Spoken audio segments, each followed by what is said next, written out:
Sony has launched their next generation home theater projectors, the Bravia Projector 8 and Projector 9. And I've been fortunate enough, thanks to our friends over at Value Electronics, to get some serious hands-on time to do some really in-depth testing of them both before anyone else around. So, hey, stick around.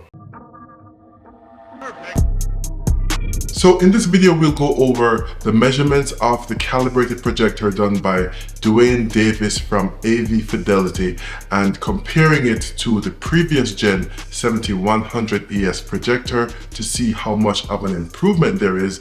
But before we dive into that, here's Robert from Value Electronics to tell you more about the projector specs and their store. Hello everybody. And thank you, Villaman, for having me here today on the channel. I'm Robert Zone from Value Electronics in Scarsdale, New York. We're a mid to high-end level AV integrator and retailer. And Sony was kind enough to send us two of their brand new projectors. The Bravia Projector 8, which is also called the VPL XW 6100ES. And their new flagship, Bravia Projector 9, the VPL-XW8100ES. That has 3400 lumens, peak lumens capability. It has deep, rich blacks. It has Sony's brand new XR second generation processor that was specifically designed for these two projectors. So it's a big upgrade in processing. It's also brighter and blacker than the current models that are out, the 5000, 6000, and 7000. And the new XR processor, the second generation that's designed for these projectors, has many new advancements. It has XR deep black, so it improves and lowers the blacks, while it gives it more depth and detail of the shadow details. It has better coming out of black. It has higher peak lumens, so it has a bigger dynamic tonal range with more depth and detail in the images. It has XR Clear, which is new for the second generation of the XR processor. And what that does is it looks at content that's low resolution, low bit rate, and it renders it with a much better image. Low-end cable looks like native 4K HDR. It's amazing the upconversion quality of this new processor. It also has XR Black, which helps reduce the blacks. It's 4K HDR, native 4K HDMI 2.1 on the inputs, not 2.0B. It's a full 48 gigabits HDMI 2.1 on both inputs. It's a very quiet operation. You don't hear the fan, you don't hear any noise. So it's very, very quiet. They've greatly improved the contrast control and tone mapping at every luminance level. The input lag for gamers, they're gonna love it, it's 12 milliseconds. It's a very, very minimal input lag. It has a color enhancer, it has a contrast enhancer. This is a big upgrade. So we're very excited that Sony was so kind to give us these two samples and that you came over here today to review them with DeWayne Davis. And we're showing it at our new showroom. We took over a second facility. That's a city block square in the basement of a beautiful new building directly across the street. I divided it with Black Duvetine into 16 movie theaters. And then we have another movie theater in the back of our main showroom where we have the XW6100ES projector set up here as well.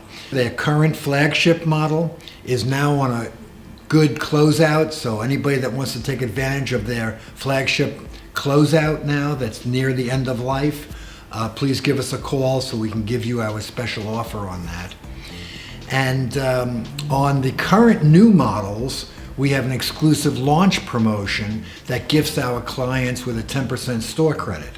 So if you buy the flagship Bravia Projector 9, the 8100ES, I owe you $3,200. Free nationwide shipping, and you get a store credit of $3,200 towards any Sony accessories or equipment. On the Bravia Projector 8, we give you a 10% store credit. so that gives you $1,600.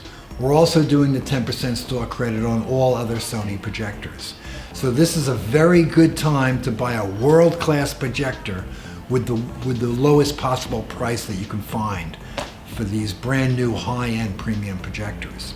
The Projector 8 was set up in the main showroom with a 133-inch 1.0 gain screen, while the Projector 9 was set up in one of the 16 demo spaces that they have with a 150-inch 1.0 gain screen. They were calibrated by DeWayne Davis from AV Fidelity, like I mentioned before, who has calibrated displays for theaters and post-production studios, so he's an expert in the field. I'll leave his contact information in the description if you want to have him calibrate a display for you as well. The projectors were in the Cinefilm 1 and reference picture modes. There's an important distinction that the tone mapping modes isn't available when you're in the reference picture mode though. All you have in that mode is the dynamic HDR enhancer setting, which was also available in the previous gen Sonys too, but not the tone mapping controls. We can talk about some measurement numbers with the caveat that these are pre-production models, so there may be some variations in the final retail product shipping to consumers in November. The projector measures at about 91% of the P3 color space, and on a 1.0 gain screen, the Projector 8 produces 183 lumens of full field brightness, while the Projector 9 can go up to 244 nits full field. There is some increase in brightness output as the window size decreases, as shown by the chart on your screen, which will be more representative for things like specular highlights. But the reduction in brightness as the window size increases isn't quite as dramatic as something that you'd see on a TV screen, for example. And the level of brightness output by window size is pretty much negligible for the Projector 9, while there's a bigger difference for the Projector 8. Not quite sure why the difference is so big though. The Bravia Projector 8 was measured to have a reference white point of 198 nits and a black floor of 0.0155 nit, with a contrast ratio of 12,773 to 1 and an average delta E of 3, while the Projector 9 had a reference white luminance of 282 nits and a black floor of 0.0175 nit, and a higher contrast ratio of 16,086 to 1 with an average delta E of 2. Now, of course, if these projectors were measured in your room, it would depend on your screen and how dark your room is. When comparing the projectors side by side using content mastered to 600 nits like you see here, with the Bravia Projector 9 on the left and the 7100 ES on the right, specs wise, there's a negligible less than 10% difference in brightness output, but we can see that there is a little difference in overall brightness in these first few scenes with a high picture level. That said, the tone mapping performance in the scenes with a high picture level on the Projector 9 isn't very different from the previous gen. It's not until we move on to scenes with more color and contrast where we can really see the difference in the picture, where the new processor of the Projector 9 comes into play. If we pause here at the geyser, you can see more of the difference highlighted by the details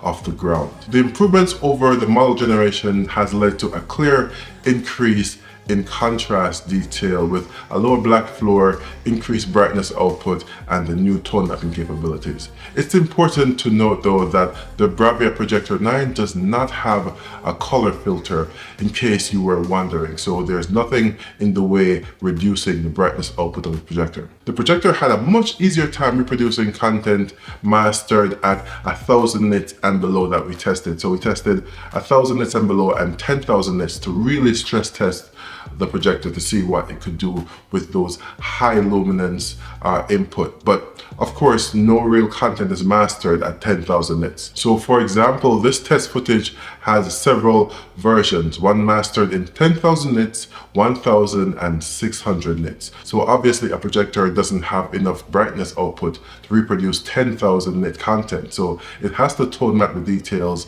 of the content that's above the its native brightness. And what we found out is that even though that is the case, it does a good job with 10,000 nit content.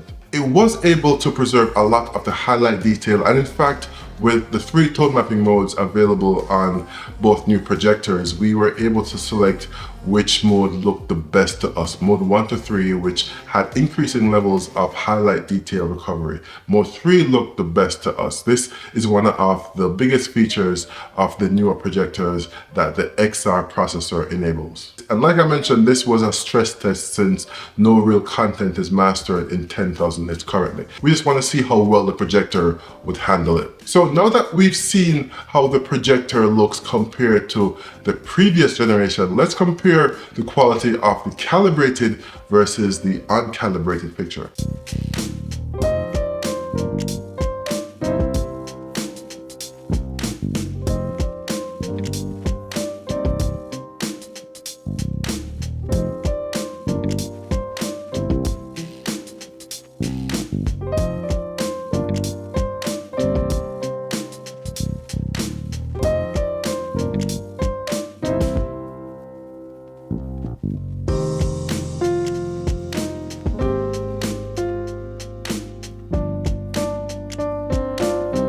I don't know about you, but one of my takeaways here is that the out-of-the-box picture, at least for this particular Projector 9 that we have here, is pretty good.